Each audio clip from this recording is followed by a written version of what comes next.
그 사람들은 교회를 다니던 교회를 다니지 않던 아니면 종교가 있던 없던 대부분의 사람들은 다 매일매일 기도를 하면서 살아갑니다. 물론 자기 자신이 내가 기도하고 있다라는 것을 깨닫지 못할 수도 있습니다. 근데 순간순간 모든 상황 속에서 많은 사람들은 이렇게 기도합니다. 이 아픔에서 벗어나서 건강하게 해 주십시오라는 기도를 합니다. 이 가난에서 벗어나서 부자가 되게 해 주십시오라고 이렇게 기도합니다. 이 어려운 상황에서 벗어나서 자유함을 주십시오라고 기도를 합니다. 우리 자녀들이 하나님을 믿게 해 주십시오라고도 기도를 합니다. 우리 자녀들이 좋은 배우자를 만날 수 있게 해 주십시오라고 우리는 기도를 합니다. 기도의 대상이 다를지라도 모든 사람들은 자기가 원하는 것을 구합니다. 그리고 때로는 자기가 원하는 것이 이루어졌을 때 너무나 감사하여서 기도하기도 합니다. 많은 사람들은 자기가 알게 모르게 기도하면서 매 순간순간을 살아갑니다. 그런데 왜 많은 사람들은 이렇게 기도하면서 살아가는 걸까요? 정말 그들이 기도하면 보이지 않는 초월적인 능력의 신이 자기의 기도를 들어서 실질적으로 그들의 삶이 변화될 것을 믿기 때문에 그들은 정말로 이렇게 기도하는 것입니까? 아니면 우리는 너무나 다 힘이 없고 부족한 것이 많습니다. 그래서 이렇게 기도하면서 최소한 마음의 위로라도 얻기 위하여 사람들은 그냥 기도하는 것입니까?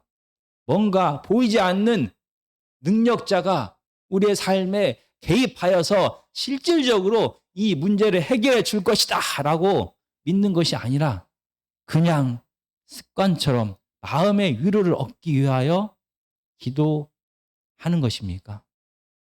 정말 세상 사람들은 여러 가지 이유 때문에 기도를 합니다.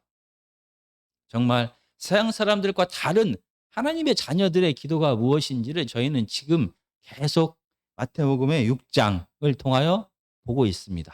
그리고 주기도문의 오늘은 9번째이자 주기도문 마지막 설교를 하게 됐습니다. 마태복음 6장 13절 뒷부분입니다. 나라와 권세와 영광이 아버지께 영원히 있사옵나이다. 아멘. 이 주기도문의 마지막 부분입니다. 이 부분은 누가복음 11장에 있는 주기도문에는 나오지 않습니다. 그래서 어떤 학자들은 이 부분, 나라와 권세와 영광이 아버지께 영원히 있사옵나이다 라는 부분은 예수님께서 직접 하신 기도문이 아니다 라고 말을 합니다. 그렇지만 초대교회에서 이 뒷부분을 송영이라고 해서 마지막, 기도의 마지막 부분으로 첨가하여서 사용했을 것이다 라고 말합니다. 이 하나님의 말씀, 성경이 기록되는 모든 과정 속에서 하나님께서 개입하셨습니다. 성경이 쓰여진 성경들이 모아지고 편집되는 모든 과정에서 하나님께서 역사하셨음을 믿는다라고 하면은 이 주기도문의 끝 부분도 하나님의 말씀으로 우리가 받아들이는 것이 맞습니다. 그렇다라고 하면은 나라와 권세와 영광이 아버지께 영원히 있사옵나이다 라는 기도의 뜻이 무엇인지를 한 단어 한 단어를 통하여 살펴보겠습니다. 먼저 영원히 있다라는 영원히라는 말에 대하여 우리가 생각해 보면은 이 단어는 한 사람의 생애 또는 어떤 시기 또는 긴 시간 또는 영원이라는 뜻으로 사용됩니다. 그런데 이 단어가 영원이라는 단어가 하나님과 함께 쓰이게 될 때는 조금 그 의미가 사람이 생각할 수 없고 설명할 수 참 없는 많은 부분들을 포함하게 됩니다. 하나님은 영원하십니다. 그분의 시작과 끝이 어디인지 사람은 절대 알지 못합니다. 하나님과 함께하는 시간은 바로 그 하나님과 함께하기 때문에 그 시간도 어디서 시작되어서 언제 끝나는지를 사람의 이 좁은 시각으로는 도저히 헤아릴 수가 없습니다. 그래서 이 하나님과 하나님의 시간, 하나님의 영원함은 하나님처럼 끝도 시작도 없이 계속되는 것입니다. 하나님과 함께하는 모든 시간이 바로 영원인 것입니다.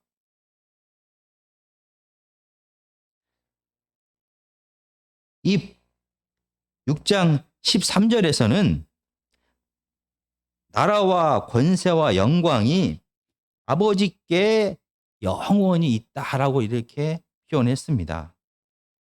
근데 원문에서는 조금 그 의미가 다릅니다. 당신의 나라와 권세와 영광이 영원히 있습니다라고 번역할 수가 있습니다.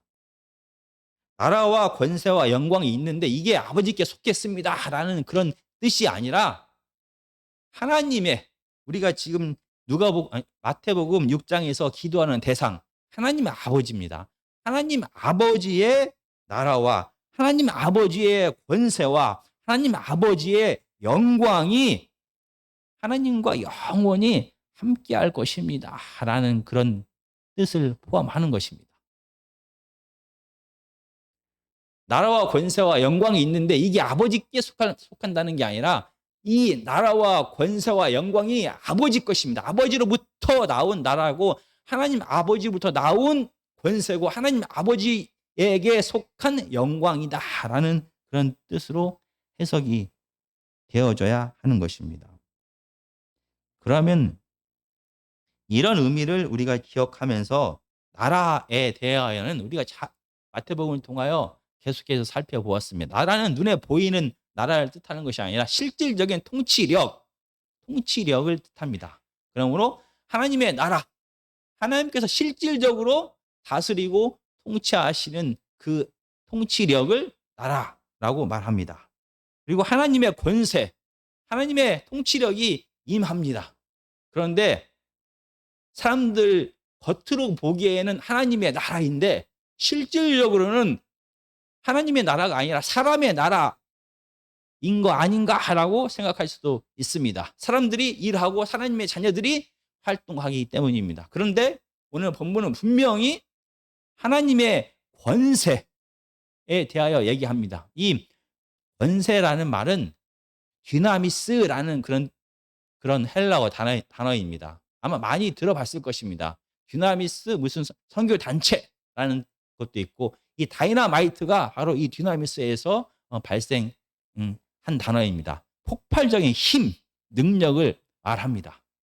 그래서 권세라는 것은 하나님의 나라가 시작됐고 하나님의 통치가 시작되었는데 실질적으로 이 하나님 나라를 시작하고 운영하고 확장시키는 것이 하나님으로부터 나온 힘이다라는 것입니다. 하나님이 실질적으로 이 나라를 통치하신다. 그의 능력으로. 하나님이 바지사장이 아니다라는 것을 포함합니다. 하나님은 명목상 하나님의 이름만 걸친 실질적으로는 사람이 다스리는 나라가 아니라 하나님의 능력으로만 다스려지는 하나님의 능력을 통하여 실질적으로 통치되는 바로 나라다라는 것을 말합니다. 그리고 영광이라는 단어는 영화, 영성, 광채 여러 가지 뜻을 가지고 있습니다. 그런데 하나님의 영광 이렇게 될 경우에는 그 의미가 조금 다릅니다. 하나님은 보이지 않습니다. 보이지 않기 때문에 하나님의 통치력도 보이지 않는 것입니다. 근데 보이지 않는 특성, 성품, 존재가 보이게 드러났을 때를 영광이다라고 말합니다. 하나님의 통치가, 하나님의 다스림이 보이지 않습니다. 그러나 실질적으로 하나님의 바지사장이 아니라 실질적으로 이 땅을 다스린다라고 하면은 하나님의 뜻이 이 땅에 드러나게 됩니다.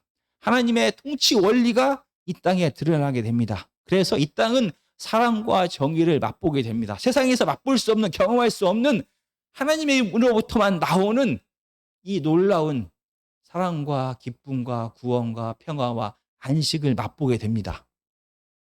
그렇게 되면 세상은 보이지 않는 하나님을, 보이지 않는 하나님의 통치를 경험하게 되는 것입니다. 그래서 세상은 하나님 앞에 나와서 하나님을 인정하고 경배할 수밖에 없게 되는 것입니다. 지금 바로 마태복음 6장 13절은 하나님의 실질적인 통치가 이 땅에 실현되어서 사람들이 그것을 보게 될 것이다 라는 뜻을 포함하는 것입니다.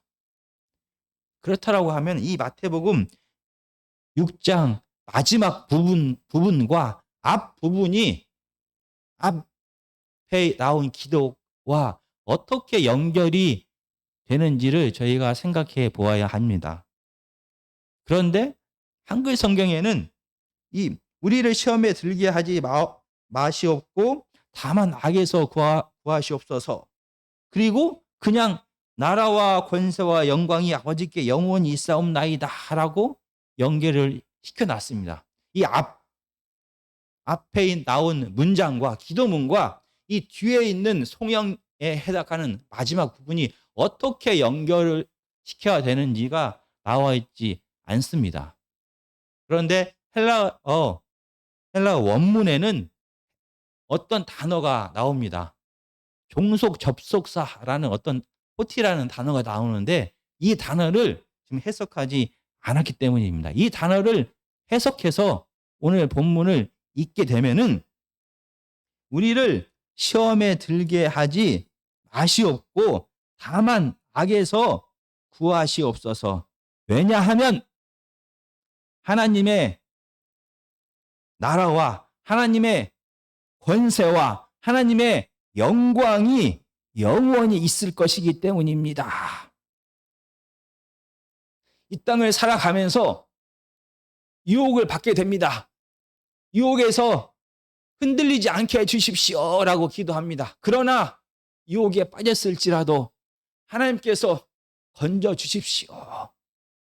왜냐하면 하나님은 실질적으로 이 땅을 영원히 다스리고 있기 때문입니다. 라고 해석하는 것입니다.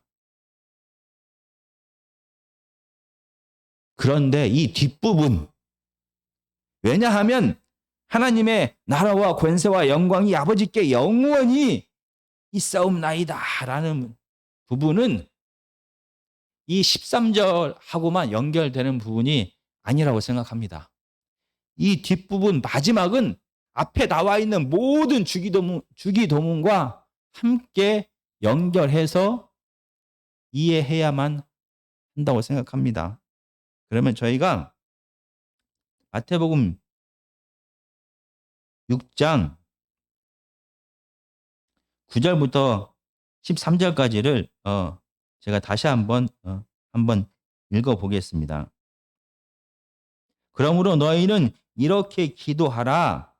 하늘에 계신 우리 아버지여, 이름이 거룩히 여김을 받으시오며 나라가 임하시오며 뜻이 하늘에서 이룬 것 같이 땅에서도 이루어지이다. 오늘 우리에게 일용할 양식을 주시옵고 우리가 우리에게 죄 지은 자를 사하여 준 것 같이 우리 죄를 사하여 주시옵고 우리를 시험에 들게 하지 마시옵고 다만 악에서 구하시옵소서. 나라와 권세와 영광이 아버지께 영원히 있사옵나이다 라고 하는 이 주기도문 전체를 저희가 오늘 주기도문의 마지막 시간이기 때문에 다시 한번 복습을 하면서 이 뒷부분과 어떻게 연결이 되는지를 살펴보겠습니다. 이 주기도문은 앞부분에 먼저 기도의 대상, 누구에게 기도하는지에 대하여 얘기합니다.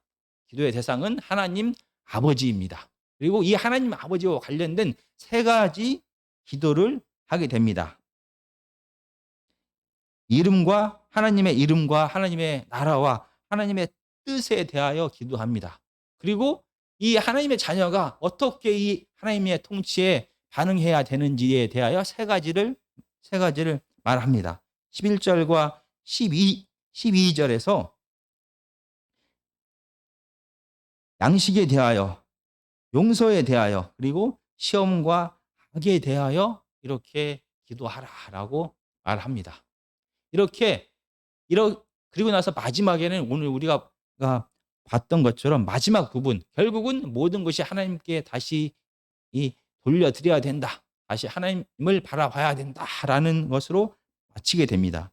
이런 구조 속에서 이 주기도문은 죄악과 무질서가 가득한 이 땅에도 하늘에서처럼 하나님의 통치가 임하게 해 주십시오라는 기도입니다. 그리고 하나님의 자녀로서 이 하나님의 통치에 참여하는 것을 멈추지 않게 해 주십시오라고 기도합니다. 구체적으로 이 각각의 기도가 어떻게 13절 마지막 부분과 연결되는지를 살펴보겠습니다. 우리의 기도의 대상은 하나님 아버지입니다.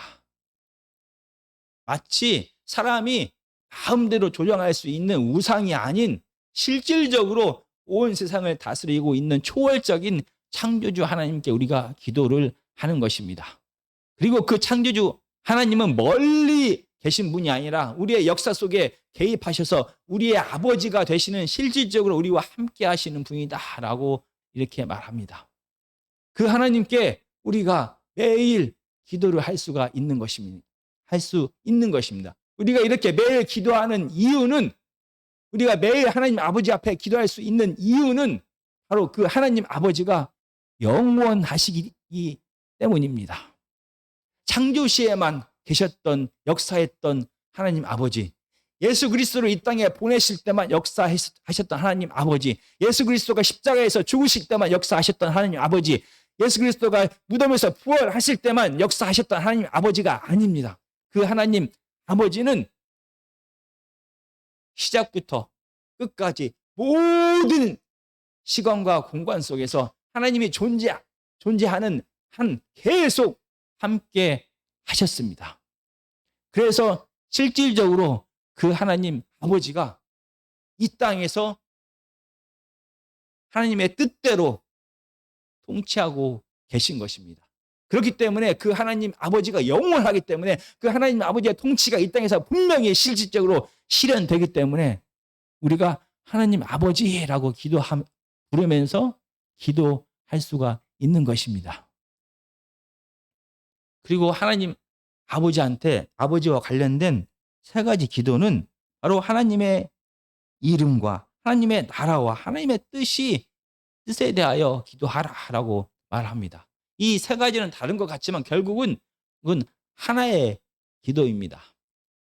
하나님의 뜻이, 하나님의 통치 원리가 이 땅에도 실현되게 해주십시오라는 그런 기도인 것입니다. 세상은 하나님을 알지 못합니다. 하나님께서 직접 이 땅에서 하나님의 뜻을 실질적으로 펴시면서 하나님의 뜻이 이 땅에 실현됩니다. 하나님의 통치를 통하여 하나님의 사랑과 평화를 맛보게 됩니다. 그러면 세상은 하나님을 알게 됩니다. 하나님의 임재와 통치를 통하여 세상은 하나님을 알게 되고 하나님이 바로 창조주이시고 그 하나님이 우리를 얼마나 사랑하는지를 알게 됩니다. 그래서 하나님을 있는 그대로 인정하게 됩니다. 그게 바로 하나님의 이름을 거룩하게 여기는 것입니다. 매일매일 실질적으로 이 땅에 하나님의 통치가 임하게 해 주십시오라는 기도를 할 수 있는 이유는, 왜냐하면 하나님이 영원하시기 때문입니다. 어느 한 순간만, 어느 한 시대만, 어느 한 장소에서만 하나님이 통치자가 되셔서 이 땅을 다스리는 것이 아니라 영원히 이 땅을 다스리고 계십니다. 바지사장이 아니라 실질적으로 하나님의 능력으로 하나님의 뜻을 이 땅에 실현하고 계십니다. 그렇기 때문에 하나님의 뜻이 이 땅에 실현되게 해 주십시오라는 기도를 우리는 할 수가 있는 것입니다. 그 다음에 주기도문은 하나님의 자녀는 이 하나님의 통치에 반응해야 된다라고 말합니다. 하나님의 뜻은 이 땅에 하나님의 생명을 불어넣어서 하나님의 생명을 모든 세상이 맛보게 하는 것입니다. 바로 그 사명을 받은 자가 하나님의 자녀입니다. 하나님의 자녀는 이 하나님께 주신 모든 것을 나와 내 자신만을 위하여 사용하는 것이 아니라 하나님께서 주신 모든 것을 나누면서 세상이 맛보게 하는 자가 바로 하나님의 자녀입니다. 정말 나의 양식만을 구하는 것이 아니라 이 땅을 살아가는 데 필요한 내 것만을 구하는 것이 아니라 이 땅을 살아가는 데 필요한 우리 모두의 양식을 구하는 자, 우리 모두의 양식을 구하는 자는 하나님께 받은 것을 나눌 때만 이 하나님의 사랑과 능력을 경험하지 못한 많은 사람들도 이 하나님을 경험하게 하는 것이 되는 것입니다. 사람의 죄성은 너무나 당연합니다. 나 자신밖에 알지 못합니다. 내 가족밖에 알지 못합니다. 이 범위를 넘어서기가 정말로 어렵습니다. 그럼에도 불구하고 하나님께 주신 모든 것을 쌓아두지 않고 필요한 만큼만 사용하고 나머지를 이웃들을 향하여 공동체를 향하여 베풀고 나눌 수 있는 이유는 하나님이 영원하시기 때문입니다. 하나님이 실질적으로 이 땅을 다스리고 계십니다. 실질적으로 생명을 공급하시는 분이 하나님이십니다. 그 하나님이 어느 시기에 어느 장소에서만 하나님의 역할을 하는 것이 아니라 영원히 하나님 되십니다. 영원히 생명을 공급하고 계십니다. 우리는 하나님의 생명을 공급받아야만 하는 피조물이라는 것입니다. 이걸 인정하는 것이 바로 하나님 앞에 양식을 구하는 것이고 하나님께서 영원히 통치자가 되셔서 지금도 앞으로도 계속 통치할 것이다 라는 것을 믿기 때문에 이 양식을 생명과 같은 모든 것을 나눌 수가 있게 됩니다. 하나님의 자녀가 하나님께 드려야 될 두 번째 기도는 12절입니다. 우리가 우리에게 죄 지은 자를 사하여 준 것 같이 우리 죄를 사하여 주시옵고. 이 죄라는 말은 그냥 원래대로 해석을 하면 우리에게 빚진 자를 우리가 탕감하여 준 것처럼 이래라고 해석을 먼저는 해야 된다는 것입니다. 하나님께서 우리에게 주신 모든 것을 나누고 재분배하는 것을 뛰어넘어서 나에게 있는 것을 빼앗아 간 자, 그래서 내게 빚진 자들까지 그들의 물질적인 빚을 통하여 받고 있는 이 고통의 문제를 해결해 주어야 한다는 것입니다. 그래서 이 빚을 탕감하는 삶이 바로 성경에서 말하는 용서의 삶이다라는 것입니다. 이렇게 물질적인 것만을 탕감해 주는 것이 아닙니다. 이 땅을 살아가면서 내가 피조물이고 내가 모든 것을 다 판단하고 결정하지 않는다라는 것을 어떻게 우리는 고백하면서 살아갑니까? 내가 하나님이 아니다. 내가 선과 악을 판단하지 않는다라는 것은 내게 죄를 짓고 이 죄의 무게 때문에 고통하는 자들을 내가 용서한다라는 것을 통하여 알게 되는 것입니다. 내가 다른 사람이 지은 죄를 대신 예수님처럼 담당하고 짊어지면서 그들을 용서한다라는 것은 내가 하나님이 아닙니다. 나는 피조물입니다. 선과 악의 판단을 하나님께서 하십니다. 라는 고백인 것입니다. 이렇게 하나님께서 주신 모든 것을 다 갖지 못한 자들에게 나누고 용서하고 끝까지 인내하고 끝까지 보살피고 끝까지 공급하는 것이 성경에서 말하는 용서라는 것입니다. 어떻게 죄성을 가진 사람이 빼앗긴 것을 서로 찾지 않고 그들을 인내하고 용서하면서 끝까지 공급하는 이런 삶을 살 수가 있는 것입니까? 왜냐하면 하나님께서 영원하시기 때문입니다. 하나님의 통치가 영원하기 때문입니다. 하나님의 통치는 한순간이 아니라 영원하기 때문에 지금 이 순간에도 우리를 다스리고 계십니다. 지금 이 순간에도 내가 하나님 앞에 지은 모든 죄를 값없이 용서하십니다. 그리고 내 모든 죄를 다 탕감해 주시고 끝없이 인내하시고 끝없이 사랑하시고 끝없이 보호하시고 끝없이 공급하고 계십니다. 하나님의 다스림이, 하나님의 용서가 영원하기 때문에 우리도 하나님처럼 용서의 삶을 살 수가 있는 것입니다. 그리고 하나님의 자녀는 마지막으로 시험에 들게 하지 마옵시고 다만 악에서 구하시옵소서라는 기도를 하게 됩니다. 하나님의 자녀는 이 땅에서 하나님의 뜻을 실현하면서 살아갑니다. 하나님의 뜻은 분명합니다. 하나님께 주신 모든 것을 갖지 못하고 이 죄의 결과로서 고통하며 두려움 가운데 살아가는 자들에게 나누는 것이 하나님의 자녀들의 사명인 것입니다. 이런 일을 해가면서 살아갑니다. 그러나 하나님의 자녀 역시 죄성을 가진 연약한 사람입니다. 매 순간순간마다 하나님의 뜻대로 생각하고 하나님의 뜻대로 말하고 하나님의 뜻대로 행동하지 못하고 이 유혹에 넘어가서 실패할 때가 너무나 많습니다. 때로는 하나님의 뜻대로 내 감정과 내 말과 내 행동을 하나님께 온전히 순종하면서 살아갈 때도 있습니다.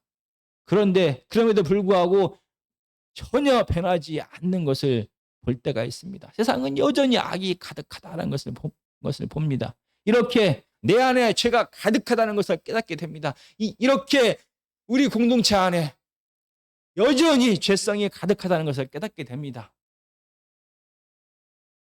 그런 상태에서 멈추지 않고 그러나 하나님의 은혜를 구합니다.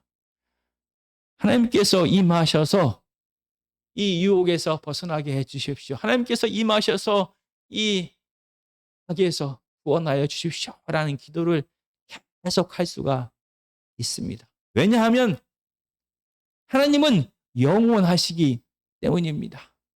그 하나님은 어느 시간에 어느 장소에서만 통치하시는 바지사장이 아닙니다. 그 하나님은 실질적으로 영원히 이 땅에서 우리의 삶 가운데 이 세상의 모든 삶 가운데 개입하시면서 하나님의 뜻을 실질적으로 통치를 통하여 드러내고 있는 것입니다. 그래서 그 하나님께 기도할 수가 있는 것입니다. 이 악에서 이 유혹에서 우리를 구원해 주십시오. 왜냐하면 하나님은 영원히 실질적으로 우리 자신을 이 땅을 다스리고 있기 때문입니다.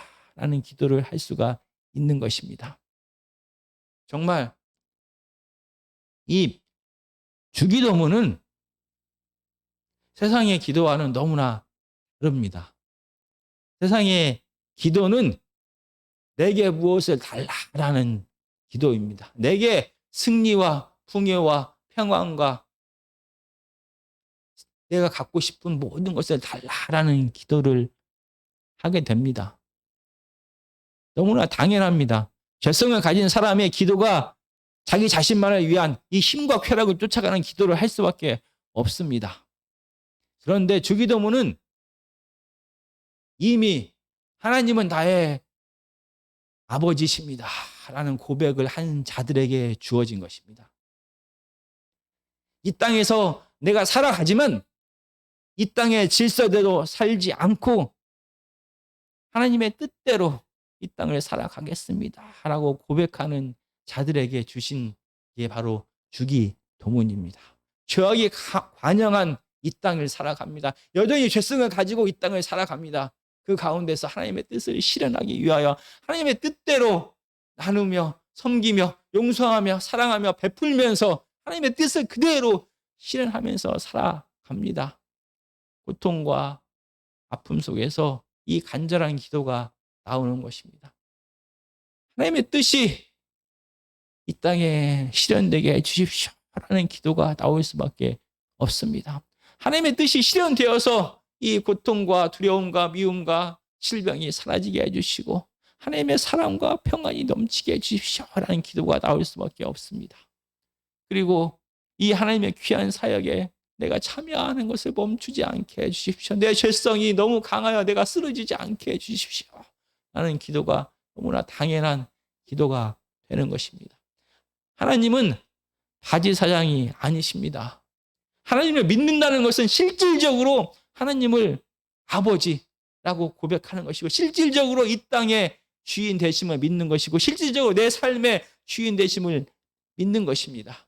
하나님께서 내게 주신 모든 것이 하나님으로부터 왔다라는 것을 믿는 것이고 하나님께 주신 모든 것을 내 뜻대로 사용하는 것이 아니라 하나님의 뜻대로 사용하겠다라는 고백이 바로 하나님 아버지라는 고백인 것입니다. 내가 하나님을 믿는다라는 것이 바로 그런 고백인 것입니다. 정말 하나님을 알지 못하는 사람뿐만이 아니라 하나님을 아는 사람 역시 매일매일 기도를 합니다. 매일매일 주기도문을 외웁니다. 하늘에 계신 우리 아버지 주문처럼 이 기도가 그냥 예배가 시작되거나 예배가 끝났다라는 것을 나타내는 것으로 끝나서는 안 됩니다. 이 주기도문은 예수님께서 하나님의 자녀들에게 주신 기도문입니다.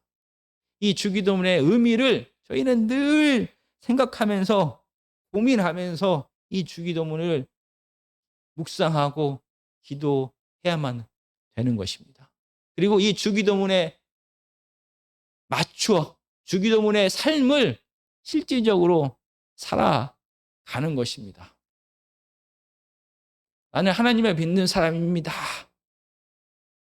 다음에 하나님께서 예수 그리스도를 통하여 온 세상을 다시 다스리게 될 때, 하나님의 나라가 온전히 임하게 될 때, 그때 내가 하나님의 백성으로서 살아가게 될 것입니다. 라는 뜻이 아닙니다. 하나님의 통치는 영원합니다. 하나님이 영원하기 때문입니다.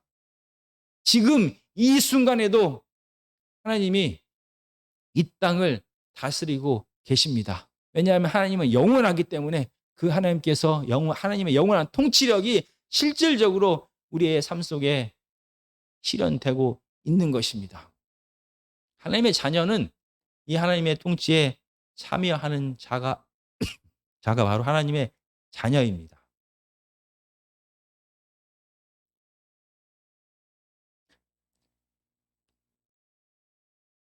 그러나 저희가 오해하지 말아야 될 게 하나 존재합니다.